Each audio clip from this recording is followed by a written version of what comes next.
ప్రజా సమస్యల మీద మాట్లాడాల్సిన వ్యక్తి.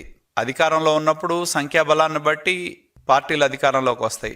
ఆయనకి 11 మంది శాసనసభ్యులను ఇచ్చారు. మరి ఇప్పటి వరకు అసెంబ్లీకి వచ్చి నోరు తెరవడు, ప్రజా సమస్యల మీద మాట్లాడు. అటువంటి వ్యక్తి రాష్ట్రంలో ఏ కొద్ది అంశం వచ్చినా కూడా దాన్ని ఒక అసత్య ప్రచారాలతో ఆ ప్రాంతాల్లో ఏ విధంగా అరాచకాన్ని సృష్టిస్తా ఉన్నాడో మనం చూడటం జరుగుతూ ఉంది. ఎందుకంటే మనం చూసాం ఏ విధంగా ఈ మధ్య కాలంలో సాక్షి టీవీలో తనకు సంబంధించిన ఎడిటర్ కొమ్మినేని శ్రీనివాసన్ కూర్చోబెట్టి కృష్ణరాజు అనే ఒక అనలిస్ట్ ద్వారా ఏ విధంగా తన వ్యాఖ్యల ద్వారా ఈ ఆంధ్రప్రదేశ్ రాష్ట్రంలో అంతా ఎక్కువగా మహిళల మీద అసభ్యకరమైన వ్యాఖ్యలు చేసిన నేపథ్యం కూడా మనం రాష్ట్రంలో చూడటం జరిగింది. అంటే తన యొక్క అధికారం కోల్పోయాన అసహనం గాని, ప్రజలు తనకి అధికారం ఇవ్వలేదని, మహిళలకు తనకు ఒక ఓట్లు వేయలేదనే ఒక ఆలోచనతో మరి ఏ విధంగా వాళ్ళ యొక్క పరపతిని, గౌరవాన్ని, ఆత్మాభిమానాన్ని దెబ్బతీసే విధంగా తన సతీమణి భారతీ రెడ్డి నడుపుతా ఉన్న సాక్షి ఛానల్లో ఏ విధమైన వ్యాఖ్యలు చేయించారో మనం చూడటం జరిగింది.